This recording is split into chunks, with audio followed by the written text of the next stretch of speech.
say humans are social animals that can't live alone. But you can live pretty well by yourself. I tell you, instead of feeling alone in a group, it's better to have real solitude all by yourself. Hello guys, good morning. It's fucking sunny and luscious. I have finished second year. Crazy. And in celebration, I am taking myself out on a date and you guys can come and join me. I've got lots planned today. I'm currently walking to the Boston Tea Party in Harborne, and then I am gonna go thrifting as well, and then I'm going to see the Van Gogh art exhibition, the one that's like where it's like projected onto walls. I'm very excited because I've been meaning to go since like Christmas.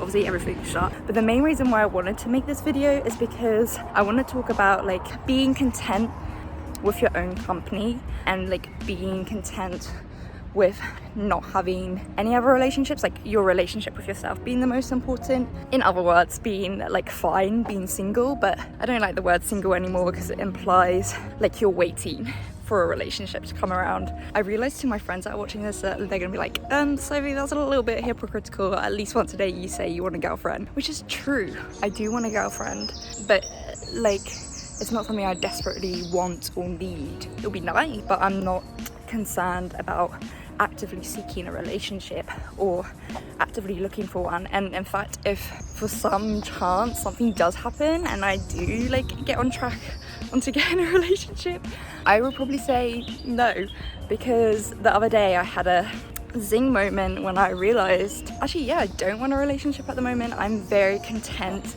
with myself. I've been on a path of like self-journey, self-love, etc, and I'm at the place where I don't want to have to think about anyone else. I really just want the whole energy and my love to be focused on me. Obviously if you're at the stage where you can love your partner with like an equal amount of love and give them the right affection and you have space for them in your heart, that's great. But honestly, I don't want to have to think about someone else's emotions and stuff right now. I want my whole focus to be on me and my friendships. Like that's the most important thing for me at the moment. So I literally haven't been in a relationship ever and I'm 21, but I feel like that's good. Like I've spent 21 years by myself, getting to know myself with no other influences, and I'm very content with myself. So I say fuck you to the people that like you just are happy being single because you've never had a relationship within your life. That is incorrect. So that was my little ramble of this morning. So I'm just gonna go and walk now to breakfast, but come along and join me. It should be good. It should be fun. It should be exciting. We can talk about how much we love ourselves, how much we're content with being alone. It's gonna be good. One of my goals this year was to be content with being by myself and being content with my own company, which I sort of was already, but it was just like a little niggle. Like the whole wanting a girlfriend was a lot more prominent in the beginning of the year, but I finally made it. So I wanna show you guys what it's like.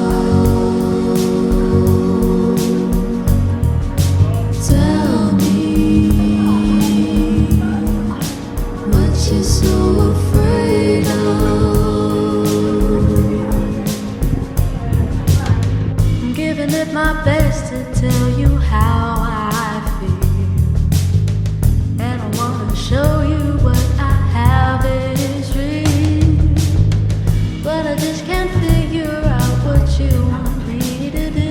How do I get to you? I'll show you my love is true.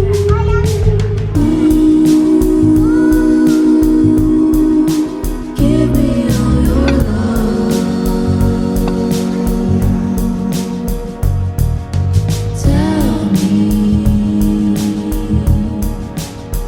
You're so afraid of.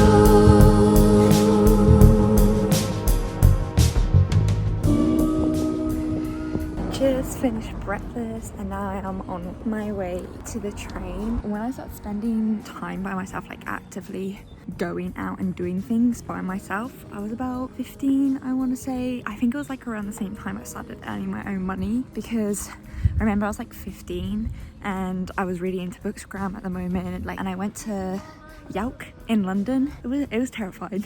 I won't lie, it was terrifying. But yeah, I did that. That was like the first big thing I did by myself.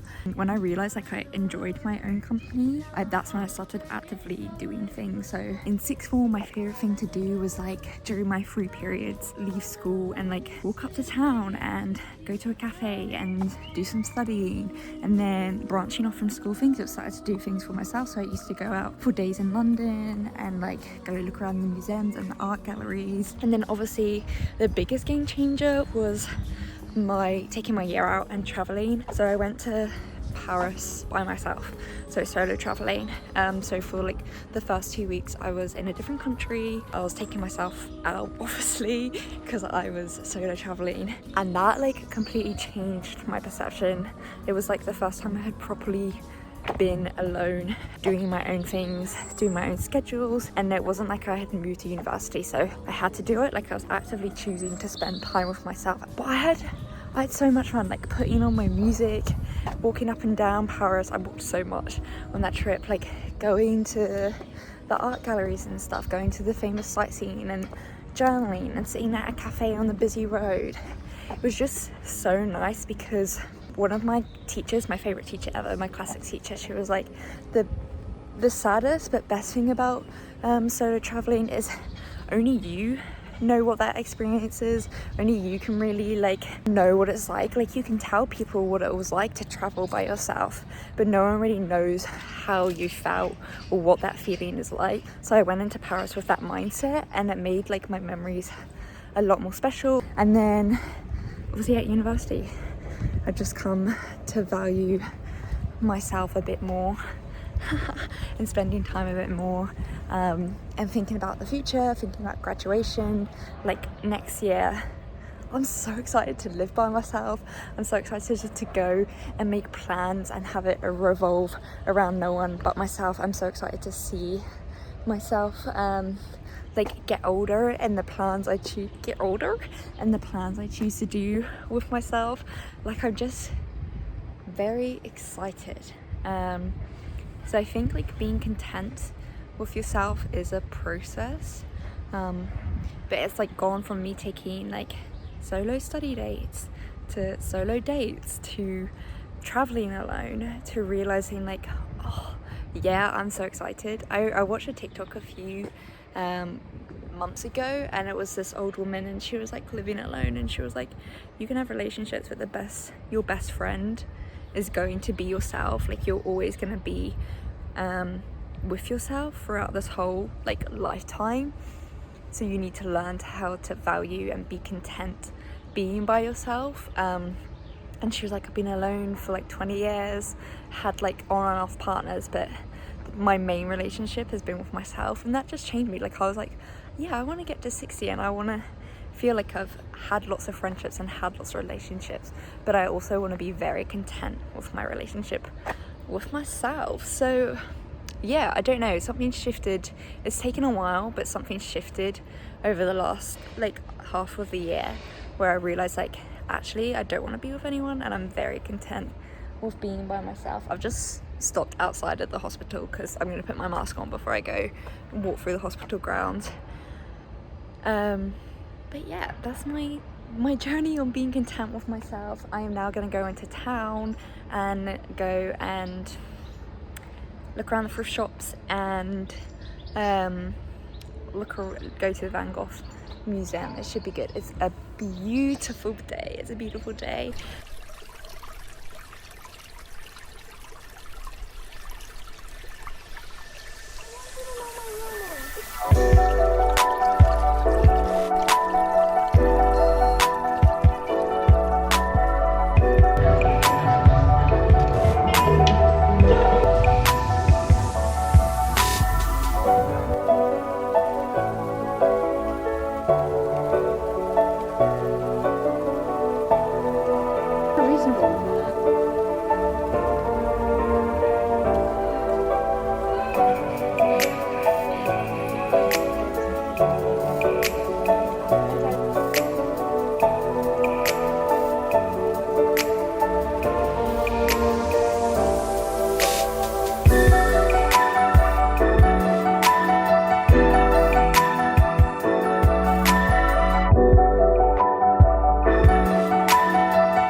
I just finished going to the gallery. That was so cool. I love immersive artwork. I feel like my sister and my grandma went like a couple of years ago to see it in France, in the caves. Like that would have been amazing, but yeah, it was like 45 minutes long. I couldn't catch, the person said what music it was beforehand, but I couldn't catch what he said. But it was like amazing, like the paintings was in time with the music, and then they like put like, oh, and it was like still life stuff, so like flowers and like fruit and like the weather or scenery stuff. Like they put like real life images to like contrast to his style. Very cool. Thoroughly enjoyed it. Like I wasn't bored. Like usually I get really restless. It's just been a really good day, a really like calm day. Haven't really had to speak to anyone that much, so it's nice. I've just been absorbed in my thought. I was going to do journaling, but I might do that when I get home and do like a reflection of the whole day. I've just been reading my book. I'm actually reading Murakami. I don't know how to pronounce it. I'm just going to pronounce it 1984, but I know it's not pronounced that. It's good. Like I started off and classic Murakami, like talking about boobs and erect nipples and have kind of weird misogynistic undertones. Actually not even undertones, like misogynistic storytelling. In the beginning it was like really obvious, but now the story's progressed, it's like less so it's nice. Like I'm really involved with the story, and it just took like a turn. I was not expecting it. I was expecting it to like dabble on magical realism like his other books too. It's not really like in the forefront, it's usually in the background, which is what it started off with, but completely changed about. So I'm very excited to see where it's going. But yeah, some guy just spat on the floor and then looked at me. What does that even mean? But yeah, I'm just gonna read in the park a bit and then go have dinner.